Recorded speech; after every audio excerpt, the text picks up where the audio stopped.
నా పేరు జిఆర్ కృష్ణారెడ్డి, ఎన్టీఆర్ జిల్లా బిల్డింగ్ కన్స్ట్రక్షన్ వర్కర్స్ జిల్లా ప్రెసిడెంట్. ఈ రోజున మేము కలెక్టర్ గారికి వినతిపత్రం ఇవ్వడానికి ఇక్కడ వచ్చున్నాం. భవన నిర్మాణ కార్మికులు 40 సంవత్సరాలుగా అనేక రాష్ట్ర ప్రభుత్వాలపై పోరాటాలు చేసి మేము సాధించుకున్న భవన మరియు ఇతర నిర్మాణ కార్మికుల సంక్షేమ బోర్డుని రాష్ట్ర ప్రభుత్వం అధికారంలోకి రాగానే నిలిపివేసింది. 12-14 సర్క్యులర్ని ప్రవేశపెట్టి, అదేమంటే నేను నవరత్నాలు ఇస్తున్నాను కాబట్టి నవరత్నాలు ప్రతి కుటుంబానికి ఏదో ఒక నవరత్నం చేరుతుంది, అందువల్ల భవన నిర్మాణ కార్మికులకు సంక్షేమ పథకాలు అవసరం లేదని చెప్పి మా సంక్షేమ బోర్డులో 10 లక్షల రూపాయలు పైబడి నిర్మాణాలు జరిగే దగ్గర నుంచి 1% చెస్ సంక్షేమ బోర్డుకి జమ అవుతుంది.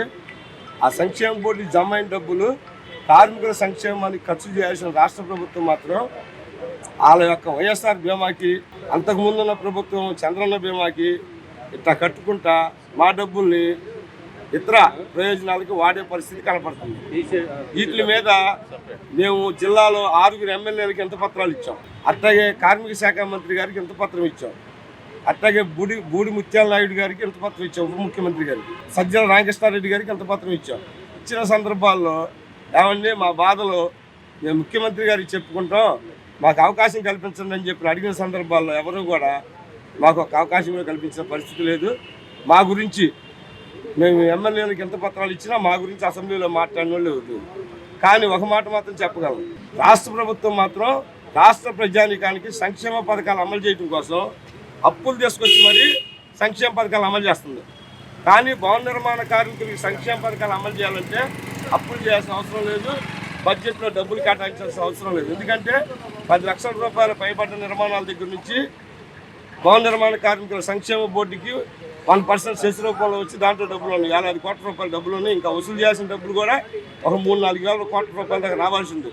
కానీ భవన నిర్మాణ కార్మికుల సంక్షేమాన్ని మాత్రం పూర్తిగా పక్కన పెట్టారు. దాంతోపాటు రాష్ట్ర ప్రభుత్వం అధికారంలోకి రాగానే ఇసుకను ఆపేయడం జరిగింది. దాంతోపాటు కరోనా ఒకటి వచ్చింది. ఈ విపత్కర పరిస్థితుల్లో భవన నిర్మాణ కార్మికులు పూర్తిగా పనులు కోల్పోయారు. ఆ కోల్పోయిన సందర్భంలో రాష్ట్ర ప్రభుత్వం కార్మిక శాఖ కలిసి కార్మికులందరికీ కూడా మేము ఆర్థిక సహాయం అందజేస్తామని చెప్పి జిరాక్సుల రూపంలో కార్మికుల డేటాను సేకరించి ఇంతవరకు ఏ కార్మికుడికి ఎక్కడ రూపాయిలా ఇసుక లేకపోవడంతో పాటు ఈ కరోనా ఒకటి పనులు కోల్పోయి భవన నిర్మాణ కార్మికుల కుటుంబాలు రోడ్డును పడే పరిస్థితుల్లో ఈరోజు భవన నిర్మాణ రంగం పనిచేస్తుంది. కానీ రాష్ట్ర ప్రభుత్వానికి మాత్రం భవన నిర్మాణ కార్మికులు అంటే ఎవరో కూడా పట్టనట్టుగా వ్యవహారం చేస్తుంది. భవన నిర్మాణ కార్మికులు గుర్తించాలని అని చెప్పాలి అంటే రాష్ట్ర ప్రభుత్వ భాషలో చెప్పాలంటే రాష్ట్ర ప్రభుత్వం భవన నిర్మాణ కార్మికులు 30 లక్షల మంది ఉన్నారని చెప్పని ఏం చెప్పట్లేదండి, ఇది రాష్ట్ర ప్రభుత్వం చెబుతుంది. 30 లక్షల మంది భవన నిర్మాణ కార్మికులు ఉండాలండి. ఇంటికి 3 ఓట్లు చొప్పున వేసుకున్నా కూడా 90 లక్షల ఓట్లు ఆంధ్రప్రదేశ్లో భవన నిర్మాణ కార్మికులు ఓట్లు ఉన్నాయి. మరి ఓటింగ్ కావాలి అని అంటే మరి భవన నిర్మాణ కార్మికులు కూడా మీకు ఓటు వేయాలా వద్దా అనేది రాష్ట్ర ప్రభుత్వం ఆలోచించాలి. ఇసుక వదిలేసిన దాని మీద ఇసుక కొరత లేకపోయినా సరే ఇసుక కొరత సృష్టించి ప్రభుత్వం ఒక రేటు నిర్ణయిస్తే ఇసుకని సరఫరా చేసేవాళ్ళు అధిక రేట్లు వసూలు చేయడం వల్ల నిర్మాణాలకి ఇసుక సక్రమంగా కొనలేని పరిస్థితుల్లో యాజమాన్యం ఉన్నారు. దాంతో నిర్మాణాలు తగ్గిపోయి పూర్తిగా భవన నిర్మాణ రంగం సంక్షోభంలో పడిపోయింది. మా ప్రధాన డిమాండ్ ఏంటంటే భవన నిర్మాణ రంగంలో ఉన్న భవన నిర్మాణ కార్మికులందరికీ జీవనోపాధి కల్పించే విధంగా భవన నిర్మాణ కార్మికుల సమస్యలు పరిష్కరించాలి. సంక్షేమ బోర్డుని యథావిధిగా అమలు చేసి 5 సంవత్సరాలుగా రాష్ట్రంలో సుమారుగా 30,000 మంది కార్మికులు చనిపోయి కాళ్ళు ఇరిగి చేతులు ఇరిగి డెలివరీలు అయ్యి నష్టపరిహారం ఆర్థిక సహాయాలు అందక ఇబ్బందులు పడుతున్నారు. వాళ్ళందరికీ ఇవ్వాల్సిన సంక్షేమ పథకాలన్నీ తక్షణమే రాష్ట్ర ప్రభుత్వం విడుదల చేసి కార్మికుల అకౌంట్లో జమ చేయాలనేది మేము రాష్ట్ర ప్రభుత్వాన్ని డిమాండ్ చేస్తున్నాం. అట్లాగే ఇప్పుడు ఎన్నికలు రాబోతున్నాయి, ఎన్నికల నోటిఫికేషన్ రాబోతుంది. గతంలో కూడా ఎన్నికల ముందు ఇసుకను ఆపేసింది రాష్ట్ర ప్రభుత్వం, దానివల్ల పనులు కోల్పోయారు భవన నిర్మాణ కార్మికులు. ఇప్పుడు ఎన్నికలతో సంబంధం లేకుండా ఇసుకను ప్రభుత్వం నిర్ణయించిన ధరకే ఎన్నికలు పూర్తయ్యి కొత్త ప్రభుత్వం ఏర్పడే వరకు భవన నిర్మాణ కార్మికులు జీవనోపాధి కోల్పోకుండా ఇసుక సరఫరాని అన్ని నిర్మాణాలకు అందించే విధంగా చర్యలు తీసుకోవాలని చెప్పని రాష్ట్ర ప్రభుత్వాన్ని డిమాండ్ చేస్తున్నాం. దాంట్లో భాగంగానే ఈరోజు కలెక్టర్ గారికి ఎంత పత్రం ఇవ్వడానికి వచ్చాం. అండ్ ఇప్పుడు సంక్షేమ మీ యొక్క భవన నిర్మాణ కార్మిక సంక్షేమ సంబంధించిన ఎంత అమౌంట్ మొత్తం తీసుకుంటారు? దాదాపు ఇప్పుడు 1200 కోట్ల రూపాయలు తీసుకెళ్ళిపోయారండి సంక్షేమ బోర్డు నుంచి. అంటే కిరణ్ కుమార్ రెడ్డి గారు కాంగ్రెస్ గవర్నమెంట్లో 450 కోట్లు తీసుకెళ్లారు. తెలుగుదేశం గవర్నమెంట్లో వచ్చేసి దాదాపుగా చంద్రబాబు బీమా కట్టినన్ని కూడా సంక్షేమ బోర్డు నుంచి డబ్బులే. ఇప్పుడు వైఎస్ఆర్ బీమా కట్టిన కూడా సంక్షేమ బోర్డు నుంచి సంబంధించిన డబ్బులే. దాదాపు 1200 కోట్ల దాకా తీసుకెళ్ళిపోయారు.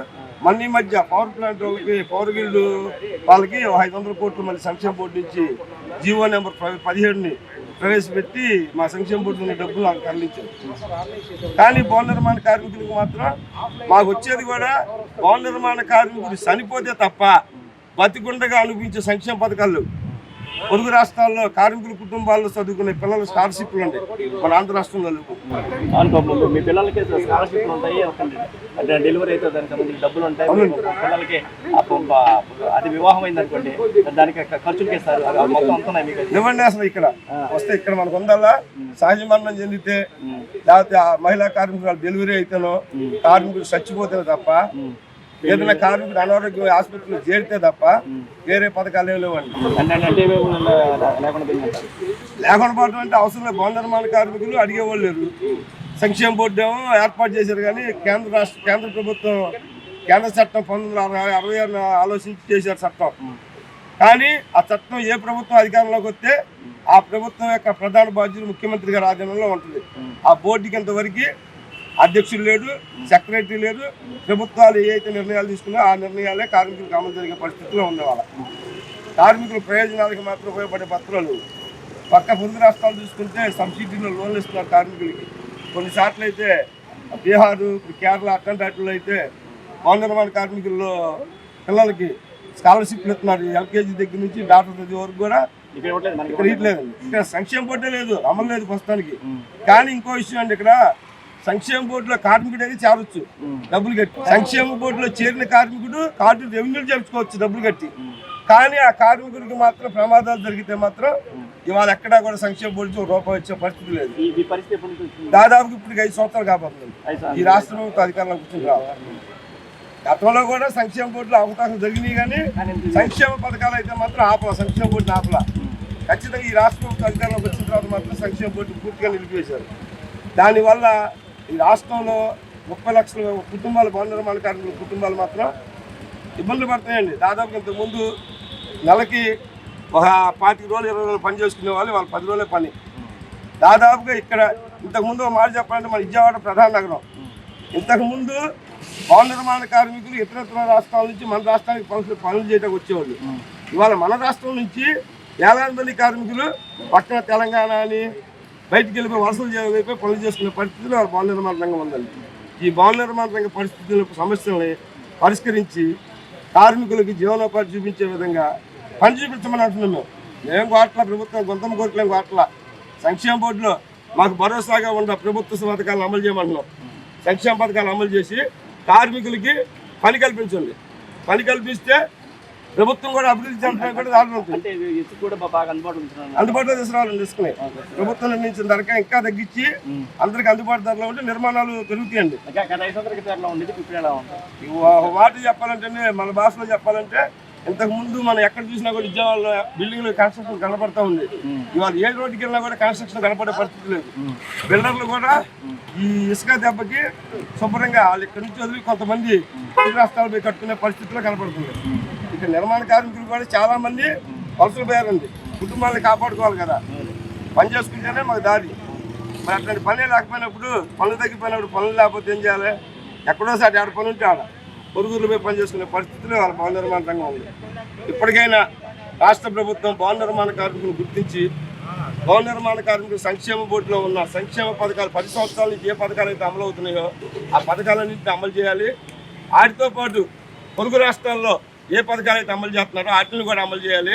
అట్లాగే సంక్షేమ బోర్డులో 5 సంవత్సరాలుగా ప్రమాదాల బారిన పడ్డ కార్మికులకు ఇవ్వాల్సిన నష్టపరిహారాన్ని కూడా ఇవ్వాలి. ఇసుకని ప్రభుత్వం ఏ రేట్ అయితే నిర్ణయించిందో ఆ ధరకే ఎన్నికలతో సంబంధం లేకుండా ఎన్నికలు పూర్తయి కొత్త ప్రభుత్వం అధికారంలోకి వచ్చేదాకా ఇసుకని అన్ని నిర్మాణాలకి సక్రమంగా అందే పద్ధతిలో చర్యలు తీసుకోవాలని చెప్పని ఎన్టీఆర్ జిల్లా బిల్డింగ్ కన్స్ట్రక్షన్ వర్కర్స్ యూనియన్ తరఫున మేము రాష్ట్ర ప్రభుత్వాన్ని డిమాండ్ చేస్తున్నాం. చూశారు కదండి, ఇప్పుడు ఎన్టీఆర్ జిల్లా బిల్డింగ్ వర్కర్స్ కన్స్ట్రక్షన్స్ అసోసియేషన్ జిల్లా ప్రెసిడెంట్ గారు హరికృష్ణ గారు చెప్తున్నారు. గత 5 సంవత్సరాల నుంచి దాదాపు 1200 కోట్ల రూపాయలు తమ సంక్షేమ నిధులను ప్రభుత్వం వాళ్ళ యొక్క సొంత అవసరాలకు వాడుకుందని. ఆ విధంగా ఇసుక లాంటి దాన్ని కూడా వీళ్ళు ఎక్కువ రేట్లుగా పెంచడం వలన భవన నిర్మాణాల సంఖ్య పడిపోయిందని, దానివల్ల తాము ఉపాధి కోల్పోతున్నామని, అదేవిధంగా అనేక సంక్షేమ పథకాలన్నింటినీ ఇప్పుడున్న రాష్ట్ర ప్రభుత్వం అమలు చేయట్లేదని, వెంటనే సంక్షేమ పథకాలు అమలు చేయాలంటే అదే వాళ్ళ కోరికలు చేస్తారని చెప్పేసి వాళ్ళు డిమాండ్ చేస్తున్నారు. ఇట్లా ఏబీ శ్రీనివాసరావు.